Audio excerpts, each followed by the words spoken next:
Hey y'all, hey! Welcome and welcome back to Heavenly Zen Designs, where crafting and chaos meet.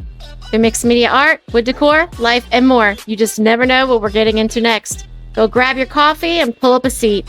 We got lots to do, people, lots to do, and even more to talk about. My name is Kelly, and I am so excited you're here.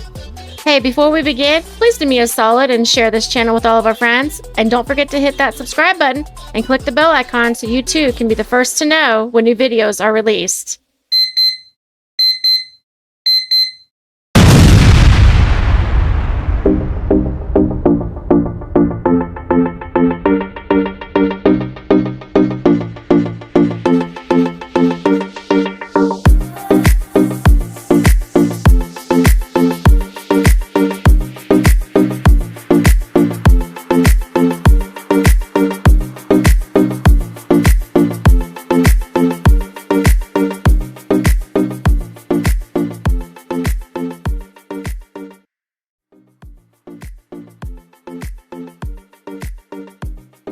Well, hello all you beautiful people, welcome back. Do you remember when I hauled this Amazon 3-tier tray that I wanted in white, but it was cheaper and natural, and I was like, you know what, I can redo it. Well, I finally got around to it. It's probably been a couple months since I actually did this, but I haven't had the time to put out the video, but now we're putting out this huge video for Farmhouse, and I thought instead of doing it by itself, I'm just gonna add it. Now, I did go on Amazon this morning to check and see what the price was on this tier tray. You guys, you're never going to believe it. When I bought this tier tray, I paid $85.05 for the natural one because the white one was $102.12. Well, today, the natural one is 67% off their listed price. It is $59.29. It is a steal. This is the lowest price that it's been in 30 days. So if you want this tier tray, which is massive and worth every penny, I would suggest you follow the link that's in the description box. Now, with that being said, you guys, I am not an affiliate with this company or for Amazon, so this is not an affiliated link. It is just something that I wanted to make sure I was providing to you in case you wanted to have your own tiered tray. All right, you guys, so as you can see, I have taken our tiered tray apart. There's the staff with the ball on it that I need to paint. There are 3 trays that I need to paint, and the outer part of the staff sections. Now, I chose to paint this with the white and elephant Waverly paint.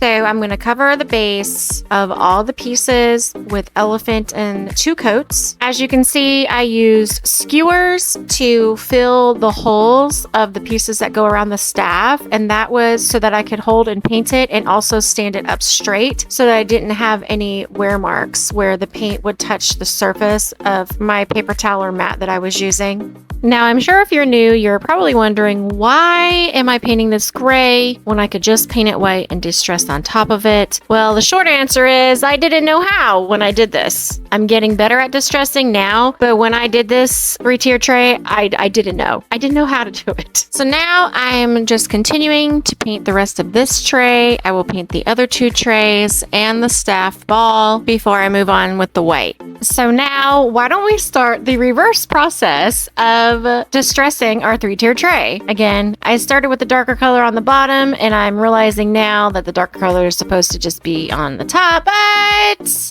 again, I didn't know how and I didn't feel comfortable, so I just decided to do it this way. And I felt like if I just put on a little bit of white and I would just keep looking at it and be like, do I need to add some more? Do I need to add some more? I just want the gray to just peep through. So I just kept at it, and I probably did 3 or 4 layers on each of these until it came out exactly what I had envisioned and how I wanted my tier tray to look. Now, you guys can do it the easy way. From what I understand, you could paint your own white and then just use a little fan brush, which is what I've been doing because I am very heavy-handed with a regular paintbrush, and you can get your distressed look that way. Or you can use a chip brush. Like a lot of the people that I follow, they use chip brushes. To me, that is too much paint because I don't know how to do it lightly. So I use a fan brush because one, the fan brush is extremely delicate, and if I push too hard, I could break it. But two, it doesn't hold as much paint as the chip brushes do. So that is the route that I'm having to take at the current moment. So you see, practice makes perfect. And over this course of the last couple months, where I've never distressed anything in my life before to current day, I went from painting all of my backgrounds with the darker color and distressing with my lighter paint, which I call reverse distressing. I wonder if that's a real thing. I don't know if that's a real thing. But anyways, to painting it white and distressing with the fan brush. So, progress.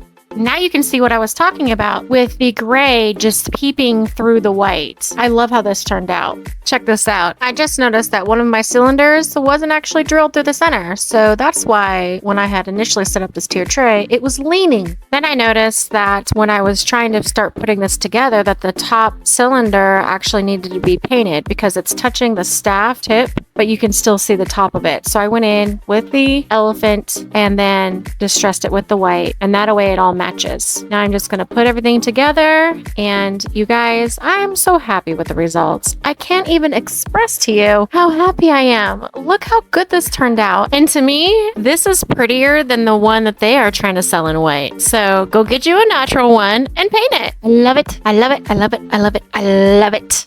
And here it is, all zhuzhed up. What do you guys think? What do you think of my beautiful Amazon 3-tier tray makeover? Let me know in the comments below.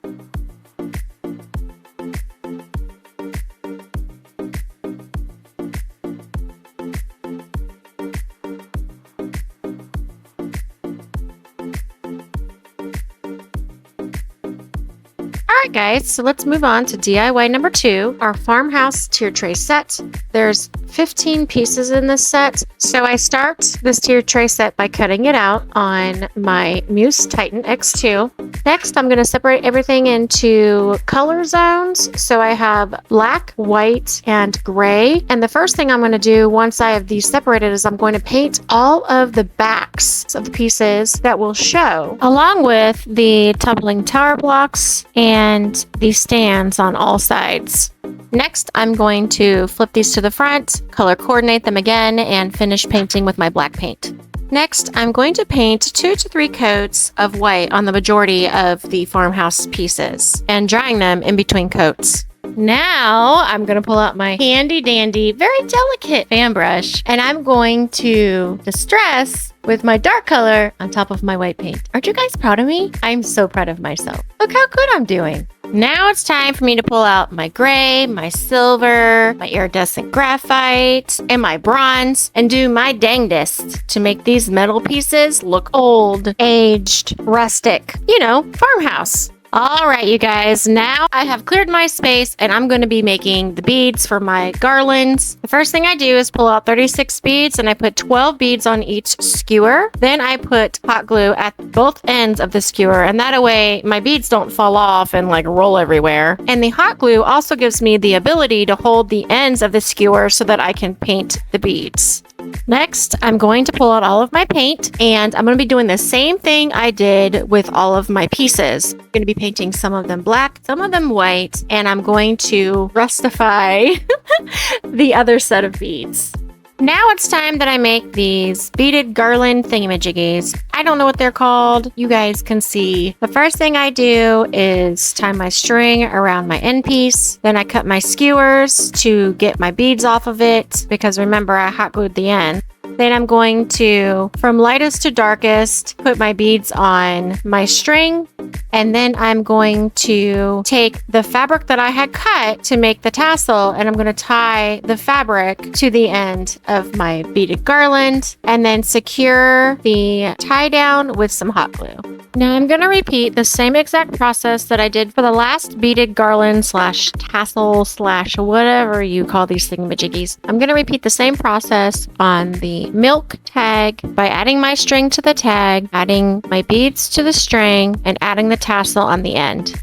And here you guys have it, my farmhouse tiered tray decor. I do have a video of me putting all these pieces together, but the light above me, it's above me but behind me, was showing such a bad shadow that it just wasn't worth me putting it into the video. I have a lot of issues with my eyes, and going from light to dark constantly, it actually hurts my eyes and can cause me to have aura or loss of vision and then a migraine. So I completely just kept that part of the video out, but I hope you guys have enjoyed how these farmhouse tiered tray pieces turned out.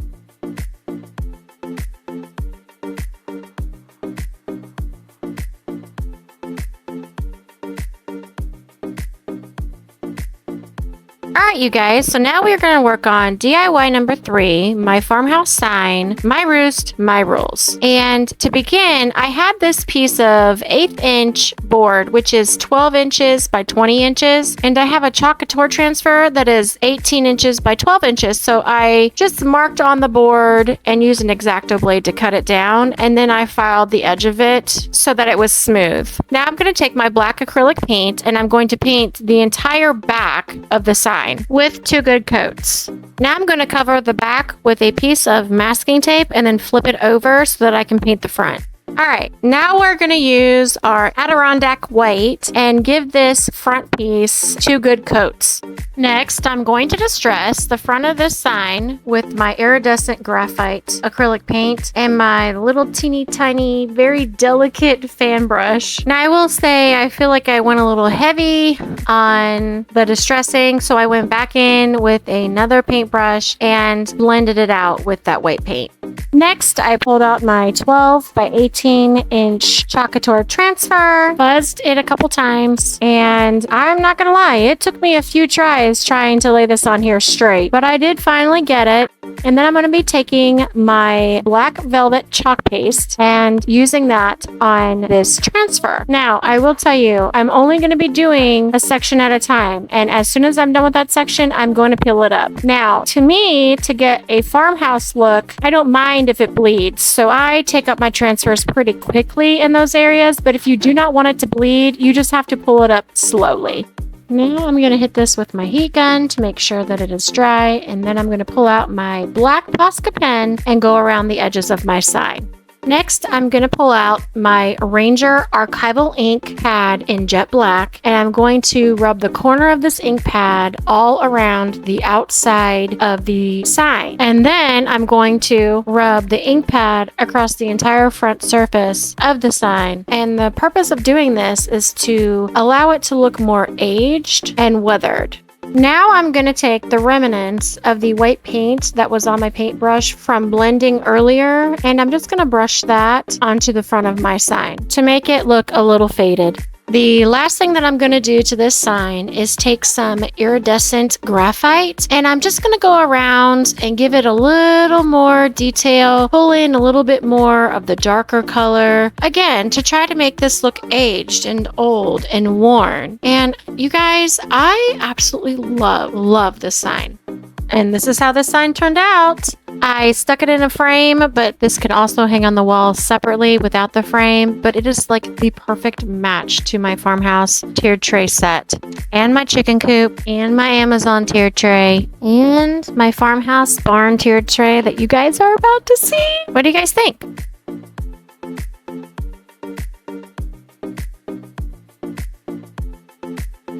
Are you guys ready for the finale? I know I am. I am so excited to be bringing you this farmhouse barn tiered tray. We're going to start out with all the pieces laid out, backside up, and I'm going to be taking my Sherwin-Williams indoor-outdoor paint in fundamental white, and I'm going to give this barn a few good coats on the front side and on the back side, being very cautious that I do not have excess paint hanging off of any of the edges or in any of the slots, because I need my barn to fit together, and this is extremely snug prior to being painted, so I have to be very cautious when painting this. Now, initially I thought I wanted everything to be white, including the barn doors, but it was probably at this point when I was like, I need a little contrast here. And so mid-paint roll, I guess you could say, I changed my mind and decided I was going to paint it a different color.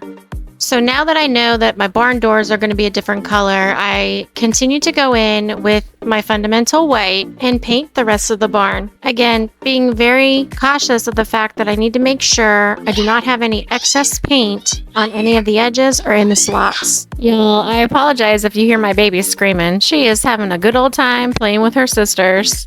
Oh my gosh, guys, check this out. Have you ever seen a piece of wood that can bend like this? Yep. That is a single piece of wood that was cut on my Muse Tight-Nex 2, and the slats are so close together that it allows the wood to bend. This is going to be our roof.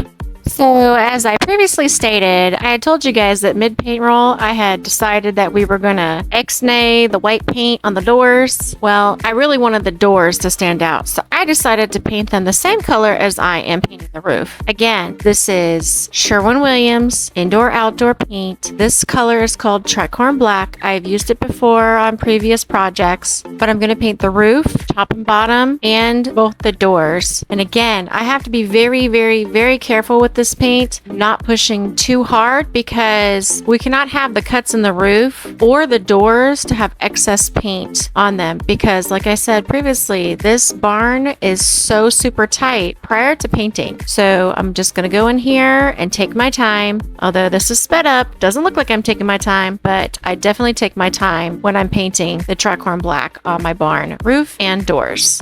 Next, I pulled out the self-adhesive wall tiles that I had picked up from Dollar Tree on and off over the last couple months. I'm sure you've seen them in one or two of my haul videos. And I really wanted to give the inside back, if that makes sense. So when you're looking at the finished product, you're looking at the inside. I wanted to give that some sort of texture. And I thought about these wall tiles. And initially, I was going to use the bigger pattern, but when I looked at the smaller pattern, the size of it just matched better to the barn. So initially what I'm doing is just trying to size up how many of these tiles I'm going to need. And I realized that it's probably going to take me 4 tiles, but 2 of them are going to be in pieces.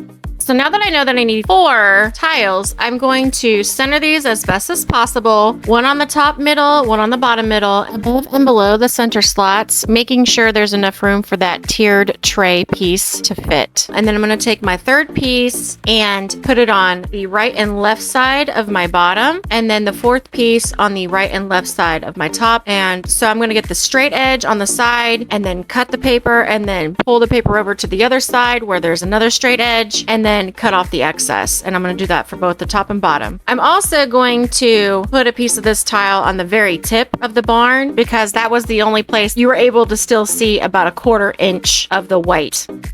All right, so now that I have everything laid out, I'm going to go around and mark up the back of my tiles, and then I'm going to cut to the inside of that marked line about 3/32 of an inch so that everything will fit exactly how I want it to. Now, I did initially start to try to cut this with an X-Acto blade, but that did not work, people.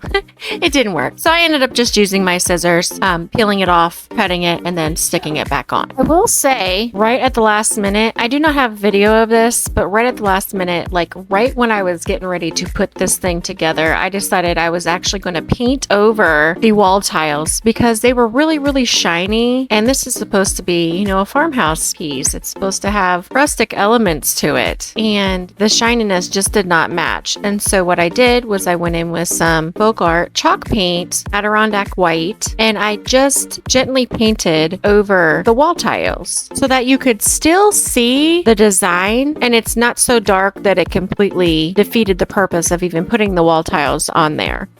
So now I'm going to pull out my fan brush and I'm going to start distressing this with my iridescent graphite. But you guys, I go so heavy on this. Call me the queen of amateur distressing and I will take the trophy. I am very thankful that I actually use the indoor-outdoor paint because I can wipe off the acrylic paint, which I ended up having to do to try to mellow out because I didn't want to repaint or paint over or blend in more white paint. So So I do go heavy on this. As you will see, I do take it off with a baby wipe. And I'm sure you could have used a wet paper towel perhaps or something else. But I just felt like I went a little too far whenever I was doing the distressing. But in the end, after I wiped some of it off, I was much, much happier with how the white pieces turned out.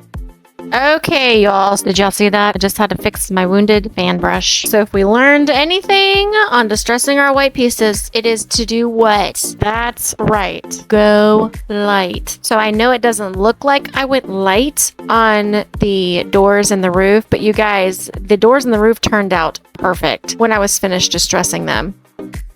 All right, you guys, now let's talk about hinges. I searched and searched and searched to find the perfect hinges for this barn tiered tray, and I found them. And I also found a latch. So right now, I'm just gonna lay out my hinges. They are 1/2 inch hinges. Add a little Star-Bond glue in each of the holes, and then I'm gonna put my screw in there. And the reason why I add the Star-Bond glue is because this board that we were working on, this cutout, is made out of 1/4 inch MDF, and you all know it's particle board. So what happens whenever you screw something in? You make a big old hole, right? And it's possible that the screws will just eventually fall out, but with the Star-Bond glue, it's gonna glue all the little pieces, the little shreds that happen to be torn from the inside, and that is gonna help it stay. Now I'm just going to screw all 4 of these screws in, 2 on the outside, 2 on the door, on the bottom, and then on the top.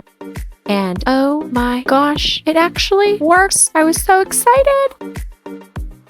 Now I'm going to do the same exact thing I did on my left side, on my left door to my right door. I'm going to lay out my hinges, put a little Star-Bond glue in each of the holes, and screw them down on the sides and then on the barn door. All right, so the next part we're going to work on is the latch for our barn doors. And you guys, I couldn't have found the more perfect latch in width. Now, if the white bar was not in between my barn doors, I could have used a different latch that was smaller in comparison to the one that I'm going to be putting on the barn doors here. But because I needed part of the latch to be on one door and the other part to be on the other door, this latch was absolutely perfect. I did a bunch of measurements before I ordered this latch. Now, the latch and the hinges did not match in color. So behind the scenes, I do end up painting the latch and the hinges to make them all match prior to me adding the latch onto the barn doors. Now let's talk about the screws that came with the latch. The little teeny short screws that you see on the left-hand side, those are the ones that came with the latch. They actually fell through the holes. So I don't know who packaged my latch, but they did not put the right screws in there. But thankfully, I had this array of screws and was actually able to use the same screws that matched the hinges.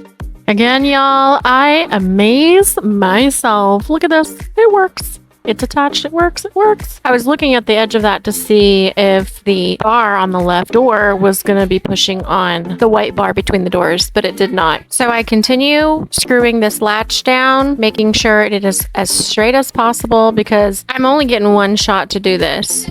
And just like that, it latches.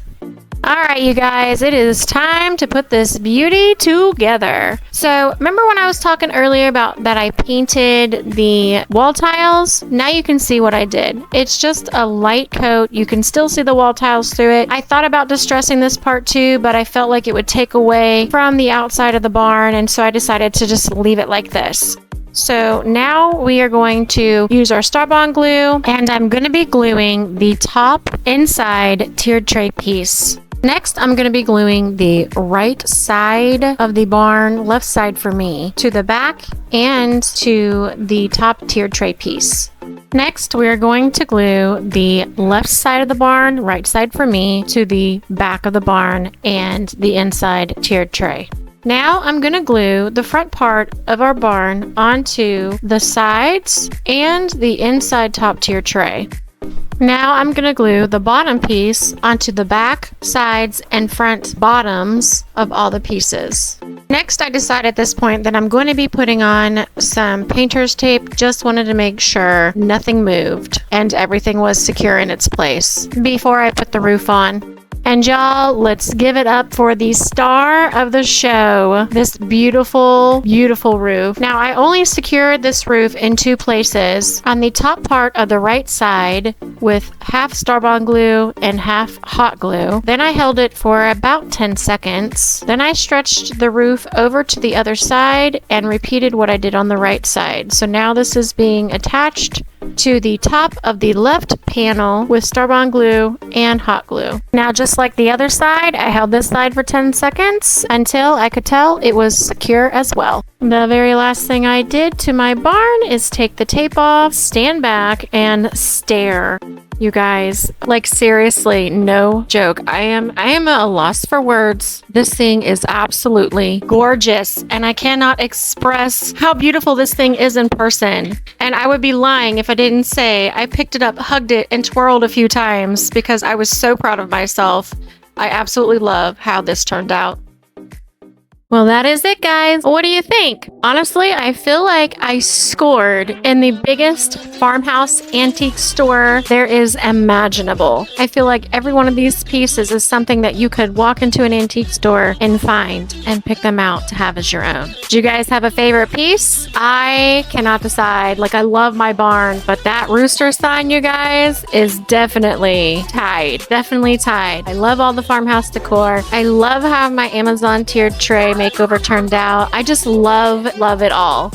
Well, I hope you enjoyed today's video. As always, thank you so much for being here. If you have any questions about the process or where I get my supplies and it's not already listed in the description box, just leave a comment and I'll get back to you. Again, please do me a solid and share this channel. Don't forget to hit that subscribe button and click the bell icon if you haven't done so already, so you too can be the first to know when new videos are released.